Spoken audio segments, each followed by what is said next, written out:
Welcome back to another CARfari Chinwag at the Chain Sprocket. Today let's talk about the all-new 2 Series.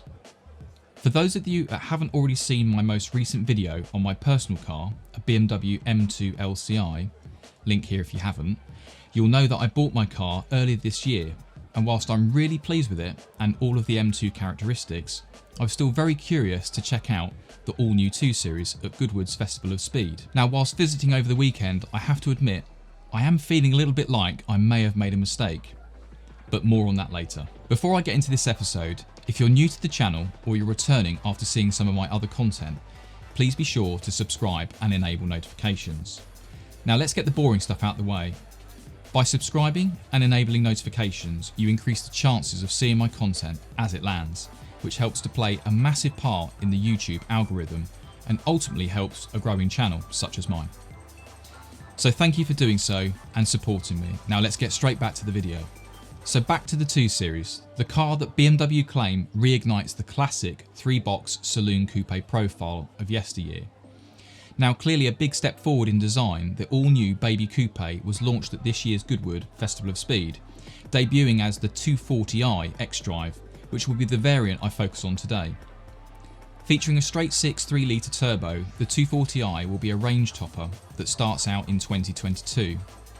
However, there are plenty of spy shots out there that show an M2 version won't be far behind, and in which case that 240 will be considered the M-Lite, so more of a jalfrezi than a Vindaloo or Fal, that the M2 will definitely be next year. The platform is new and shares components from the M3 and M4, resulting in a dedicated driver's car rather than a rehashed version of a 1 Series, which you'll know uses a different front-wheel drive architecture.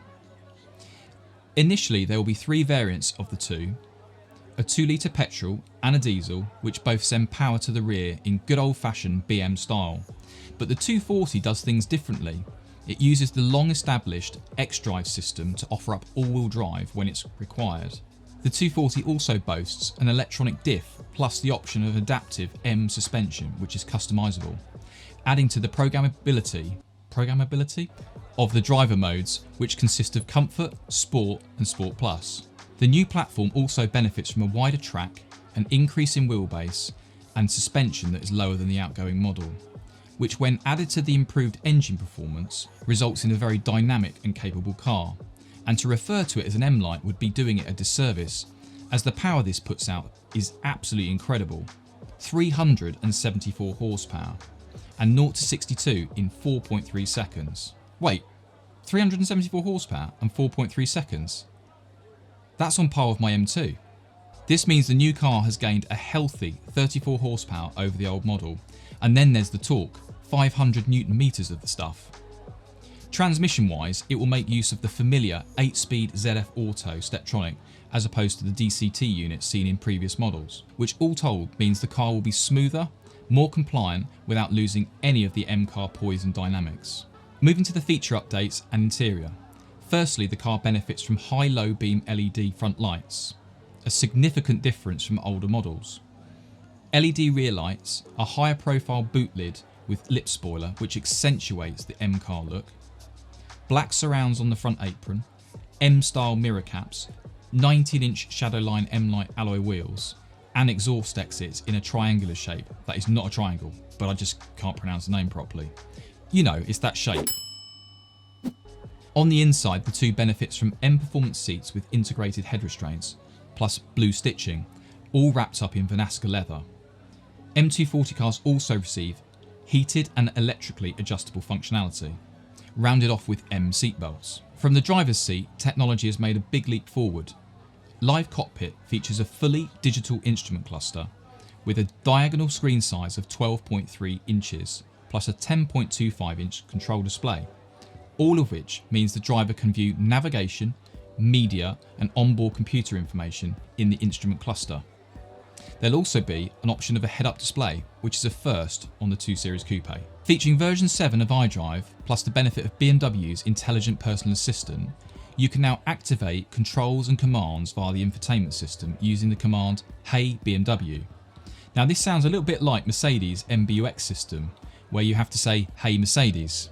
So let's just hope that BMW isn't so vain as Mercedes cars, as I've had to stop using the M word when I'm out in my A-Class. She gets all too keen to help at every mention of her name. All in all, the car benefits from a long line of upgrades to tech and safety features, which is just as well because the car starts at £45,795.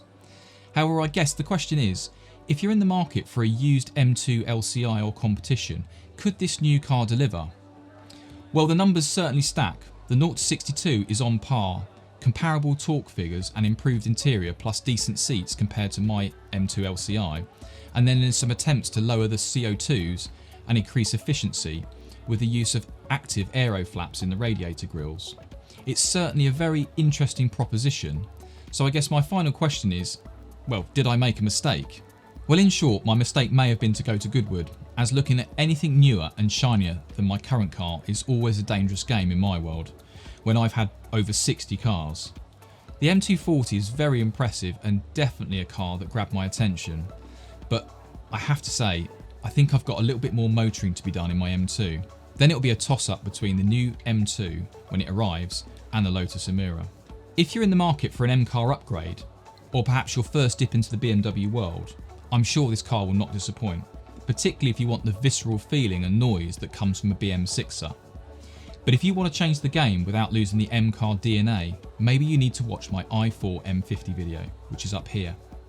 Well, that's it for today, and as always, thank you so much for watching, and I'll see you in the next video. Keep the